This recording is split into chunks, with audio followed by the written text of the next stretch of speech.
Okay, let's go ahead and get into the stock market technical analysis. We're going to go ahead and look at the broad markets. We'll look at some of these tech stocks.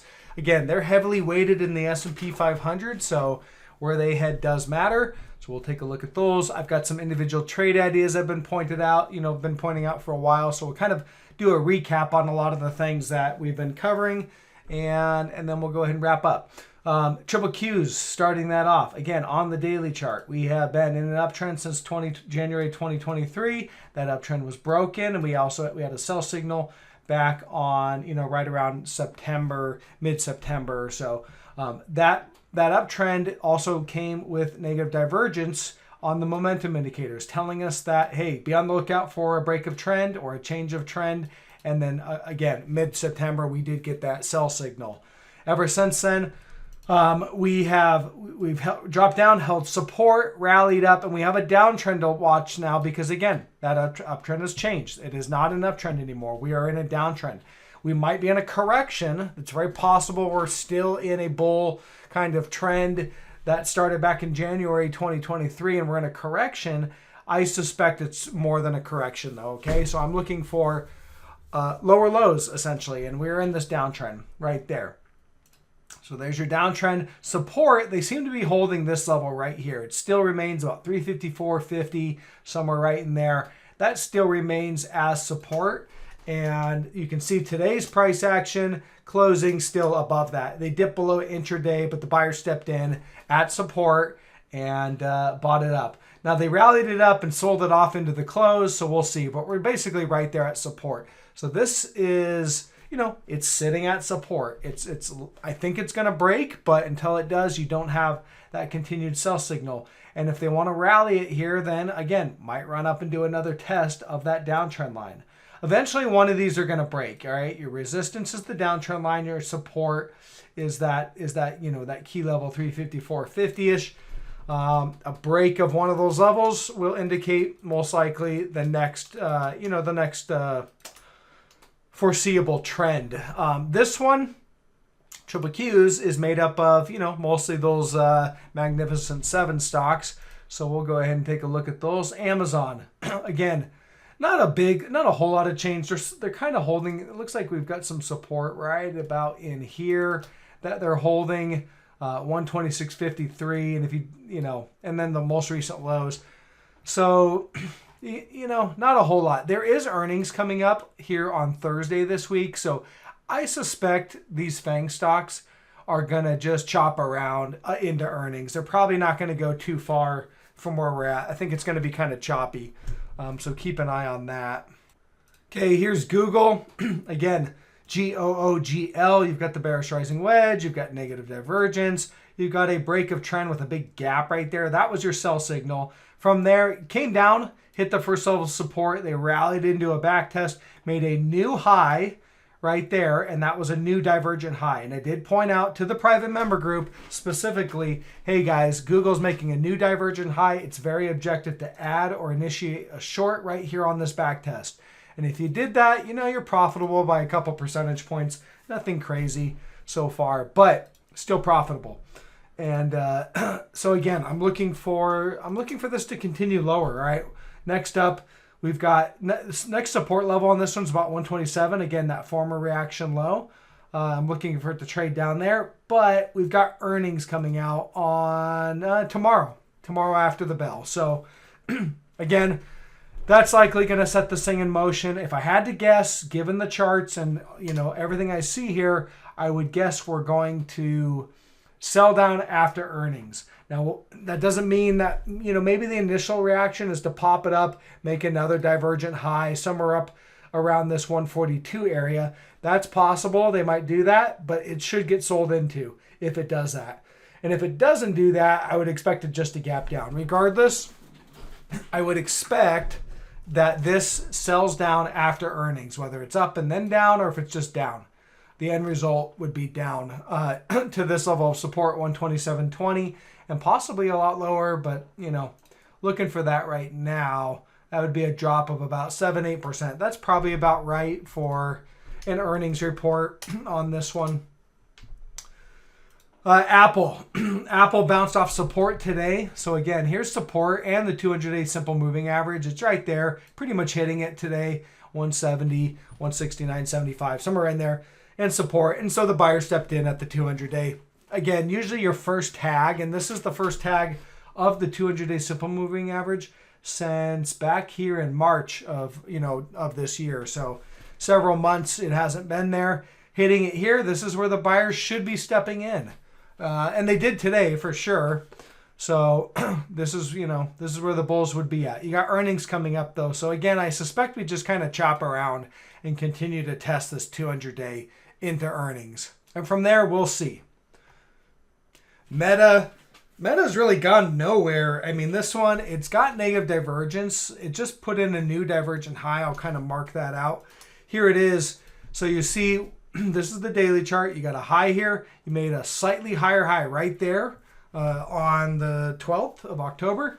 And that was a divergent high. There's your negative divergence. So again, that doesn't mean it's going to sell down right here and now. I think we could probably watch this shorter term support level here. You trade down, you break that, then you're probably going lower. Okay. So that's it. That's all I'm watching on that one. Then Microsoft did have a bullish divergence right here on the daily and, kind of rallying up. The chart's not super clear to me on this one. I'll have to probably tighten it up a little bit and do a little more homework on this one. It is in a near-term downtrend. If I kind of extend this out, you've got, you've kind of got this lower highs. You don't really have lower lows, but, there's your lower highs here, lower highs. There's your low. And you did, I guess, make a slightly lower low. So a near-term downtrend. Earnings coming out. So it's not super clear to me. I think if you're going to gap down, you're probably going to come down and hit the 200-day right down here at 304-ish. And then bounce off that. Earnings on this one is tomorrow after the bell. So tomorrow after the bells, when most of the fireworks start. And NVDA has support right about 403.75. Buyer stepped in today. Because again, these things for the most part just all trade, in the same direction. So they kind of all trade up. They all trade down together. NVIDIA has big negative divergence and it's just holding that support. So we need to see that break. Next level of support's right down here, 375.20. You probably get a little bounce there. And you break that, I think you have a pretty quick move down to fill this gap at 318.21. That's the big earnings gap when the whole AI mania thing started out. To me, this looks like a big head and shoulders pattern, big topping pattern. You've kind of got, and I'm not a huge fan of the head and shoulders pattern, but on this one, you've got kind of a right shoulder. There's your head. There's your left shoulder, your head, and your right shoulder. And then the neckline's, again, that 403. The major target, you take it from basically here to the neckline. And that, again, the major target is that gap fill, right? 318, 319. That is the major target for this head and shoulders pattern. So technically, that's what I see in the near future, but there's no sell signals quite yet. Okay, home builders. This is PHM, just an individual home builder that we've been shorting this thing since the sell signal, which we got back here on the 17th of August. It's down from that initial sell signal about 11%-ish. The 200-day simple moving average is just below, and we have earnings coming out tomorrow. I don't know if it's after the bell or before the bell, but earnings coming out tomorrow, so that's likely going to set this up for the next move. I think you're so close to the 200. I think you're probably going to come down and hit that 200, maybe on earnings right after. And then the buyer should probably step in right there. So we'll see on that one. Potential bullish divergence starting to show up on the daily chart right there. And so, yeah, I think, again, if we run down and hit the 200, maybe it happens tomorrow. It's probably a good idea to pull the short position if you are short this ahead of earnings. That's probably the way I would play it is, you're sitting down there at that 200 at support with this bullish divergence. That could mean we're going to pop after earnings, and why take the risk? So that would likely be a good idea to take some profit. This one, EMR, I pointed these out to the private member group back when we got the initial sell signal right here on September 13th. This one is down from that sell signal, and I pointed it out intraday, but it's down 9% right now, continuing lower. 200-day just below, so you've got some support. There's pretty good support right here at about 88.40 or 88.50, and you have the 200-day, so a zone of support right in there. So that is likely where you're going to see, somewhat of a bounce right in there. So yeah, it's not objective to short this thing anymore. And like you'd probably want to set your stops, or it's more objective to look where you're going to take profit. Okay, MasterCard, MA. This one just hit the 200-day moving average. I talked about that as kind of a target. The sell signal on this one came back on the 22nd. We were a little early on this one, but it's still profitable as of right now. Down about 4% or so, from 4.5% from the sell signal.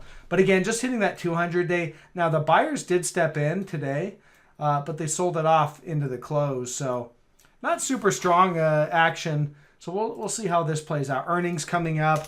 That's kind of that's the name of the game, at least this week, is it's an earnings week. So it's higher risk to take large positions right ahead of earnings, because we don't know exactly how this is going to trade. This could bounce after earnings. They might sell it down into earnings. Earnings is on Thursday.